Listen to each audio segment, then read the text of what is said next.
I always thought secrets were the kind of things people whispered about in the dark, nothing more than gossip. But that night, when I pulled the wrong book from the shelf and heard the faint click behind the library wall, I realized some secrets are hidden in plain sight, waiting for someone like me to uncover them. I wasn't supposed to be there. I wasn't supposed to know. I was just the maid. Invisible, unimportant. At least that's what they thought. Behind that wall was a room no one talked about. A room that held the truth about the family I worked for, truths that could destroy lives, including mine. My hands were trembling. My heart was pounding so loud I thought someone would hear it. But it was too late to turn back. Because once you open the door to someone else's darkness, you can't unsee what's inside. And I saw everything. Before all of this, before the mansion, the secrets, and the locked doors, I was just trying to survive. I grew up in a place where dreams didn't last long, that my mother worked herself, sick just to put rice on the table. My father, I never knew him. All I had was a worn-out photograph and stories that didn't make sense. By 16, I was working 2 jobs. By 18, I had dropped out of school to take care of my mom full-time. She used to say, even if life's hard, never let it make you cruel. So I worked hard, kept my head down, smiled when it hurt. When she passed, I felt like a part of, knew was buried with her. I had no money, no plan, no family left. That's when I found the job posting, live-in maid needed. Discretion and reliability required. Excellent pay. I didn't care who they were. I just needed a place to sleep and something to eat. I remember standing in front of that gate for the first time. Black iron, taller than I'd ever seen. The house behind it looked like something out of a movie. Marble steps, gold trimmings, windows that reached the sky. I felt so small. When I met the family, they smiled politely. Not warm, just controlled, like they were used to pretending. The mother handed me a set of keys.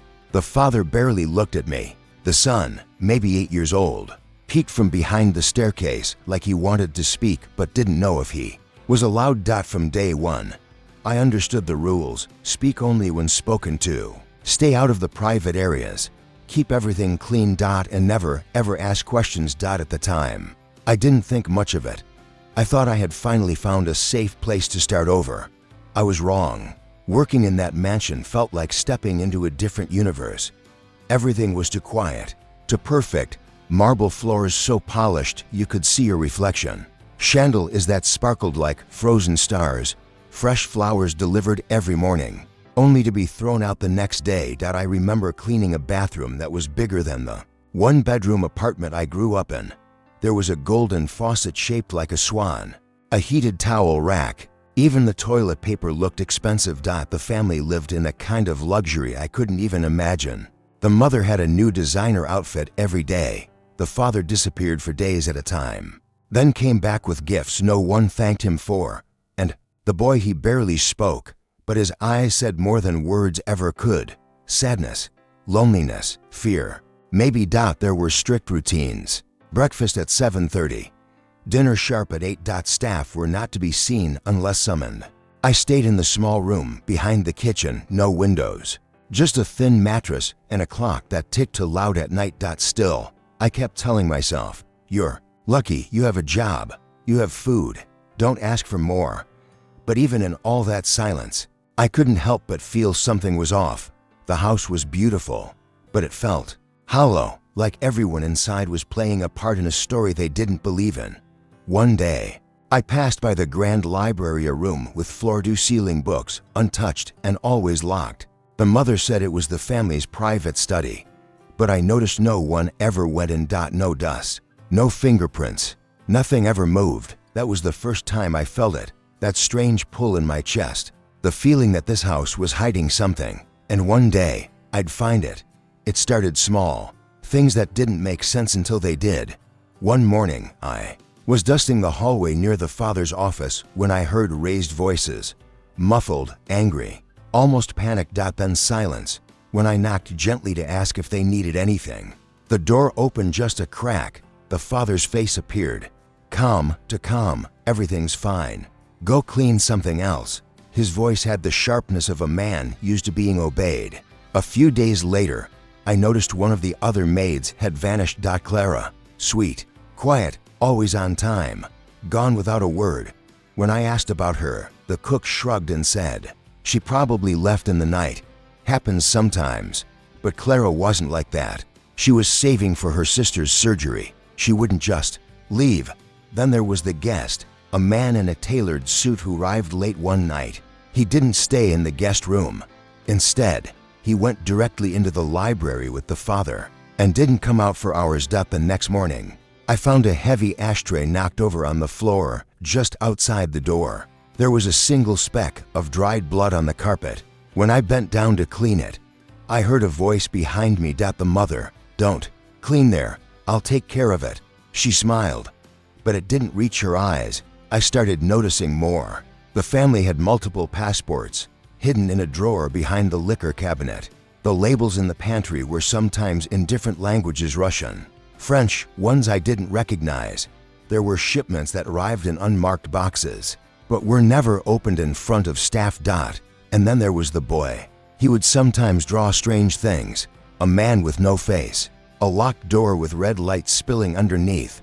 Once, when I was changing his sheets, I found a drawing hidden beneath his mattress. It showed a room behind a wall and a girl standing in front of it. On the back, he had written just one word in big, messy letters: "Run." He didn't speak to me directly, but one afternoon, as I passed him in the hallway, he whispered, without looking up, "The room's not supposed to be real, but it is." I didn't know what he meant, but something inside me started to shift. The house felt colder, the silence heavier, and suddenly, I couldn't stop thinking about that locked library. Something was calling to me. Not with words, but with secrets. Secrets that wanted to be found. I tried to ignore it, tried to push the thoughts away. "You're imagining things," I told myself. "Just do your job." But the more I tried to forget, the louder the house spoke. Whispers behind walls, footsteps when no one was there, lights flickering in the hallway outside the library always around midnight. I started paying attention, watching patterns: when the family left the house, how long they were gone, what doors they locked behind them. Every time I passed the library, my fingers itched to try the doorknob, even though I knew it would be locked. Then one day I found it. A small brass key taped underneath the boy's toy chest. No tag, no label, but I knew what it was for. And suddenly, I had a choice to make. That night, I waited until everyone was asleep. The house creaked in places I'd never noticed before, like it knew what I was about to do. I moved carefully through the dark hallways, each step echoing like thunder in my chest. When I reached the library, I hesitated. What if I was wrong? What if this key opened nothing? Or worse, what if it opened everything? I slid the key into the lock. A soft click. Then silence, the air inside.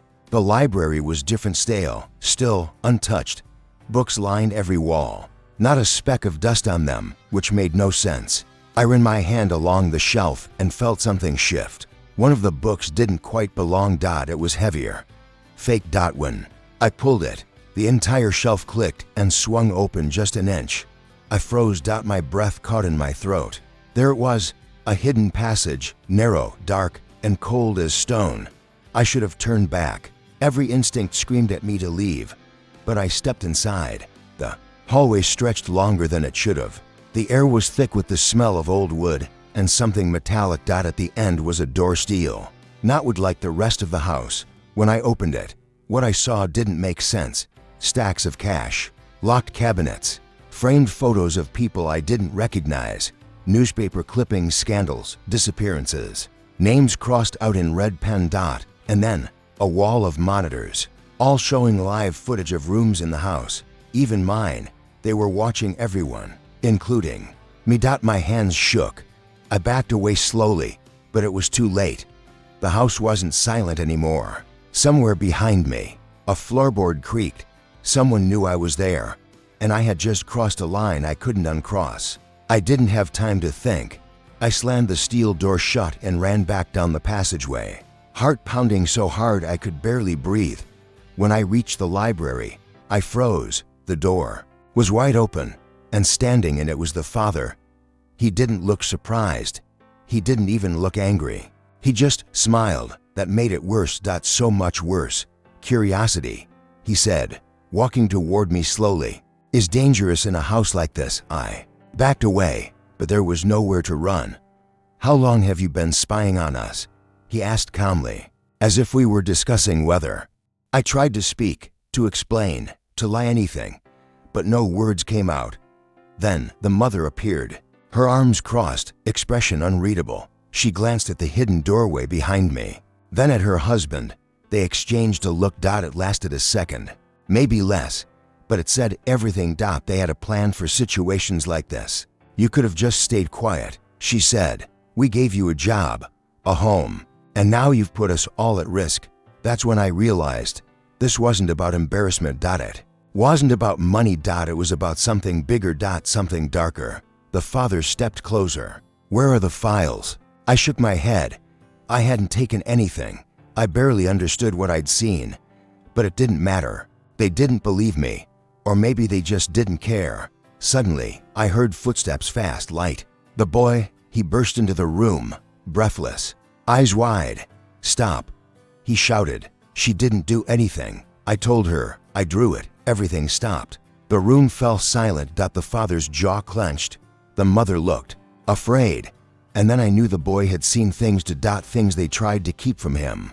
He wasn't just lonely. He was trapped. And in that moment, I wasn't scared for myself anymore. I was scared for him. Because now I understood. This wasn't just a secret. It was a prison, and we were both trying to escape it.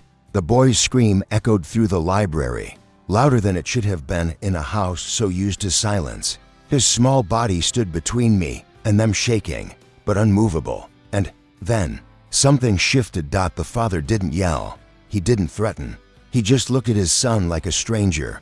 You don't understand what you've done, he said coldly. But it wasn't to me. It was to him. The mother moved to grab the boy's arm, but he pulled away. I saw the room.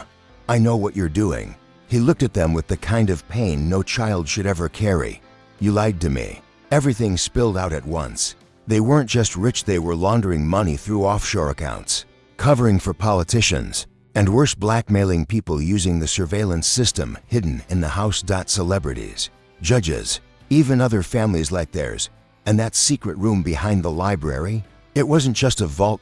It was a hub for everything illegal they'd built their empire on. Every camera, every file, every whisper, they recorded it all. And if anyone got too close, they made them disappear. That's what happened to Clara. She found something she wasn't supposed to, and they made her vanish without a trace.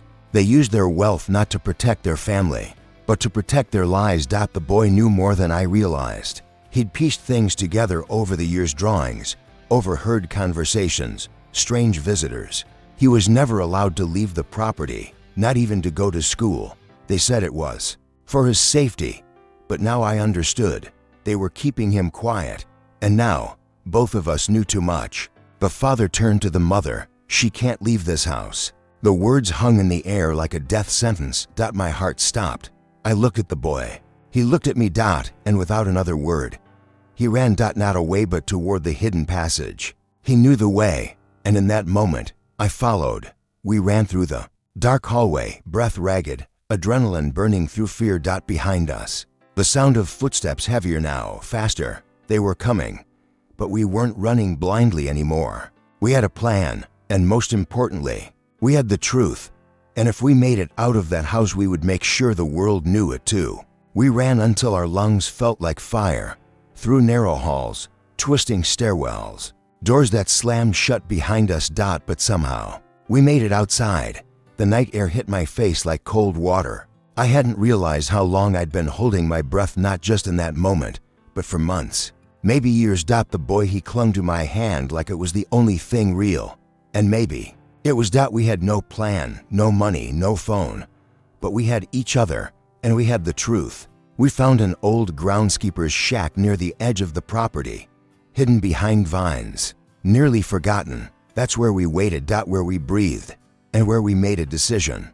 We contacted someone I trusted, someone from my old life, someone who knew what to do with dangerous secrets. And we handed over everything. The files, the photos, the evidence. What came next was chaos. Headlines, police raids, powerful people brought down one by one. The family tried to run, but the walls they built to keep others out became the very thing that trapped them in. And the boy? He finally got to be free. He laughed for the first time in front of me at a small diner off the highway, eating pancakes with his hands. Sticky syrup everywhere, like a kid. Just a kid. As for me, I thought I'd disappear to start over, hide. But something had changed. I was no longer the maid who cleaned behind the curtains. I was the woman who saw what no one dared to see, who spoke when silence was the rule, who ran toward the darkness and brought someone out of it. And that moment changed everything. Looking back now, I still don't know exactly why I opened that door. Maybe it was curiosity, maybe it was instinct, or maybe, deep down, I knew I wasn't just cleaning their house. I was cleaning up a mess they were too proud and too powerful to admit existed. People think the wealthy live in another world. And they do. But what they forget is that every world, no matter how perfect it looks on the outside, hides shadows. Secrets. Cracks in the walls that only the invisible people, the maids, the drivers, the cooks ever really see. Sometimes those cracks are big enough to fall through. I never asked to be a hero. I didn't want revenge. I just wanted the truth to mean something, to protect the one innocent soul trapped in their lies. And in the end, it did. The boy now lives far from that house. He smiles more, he dreams bigger, and I get letters from him every month telling me about school, about life, about freedom. He signs them, "From your little brother," by heart. I still clean houses, not because I have to, but because it keeps me grounded. Reminds me who I am. Not a maid, not a spy, just a woman who listened when the walls whispered and chose not to look away. Sometimes the smallest people carry the heaviest truths, and sometimes they're the only ones brave enough to speak them.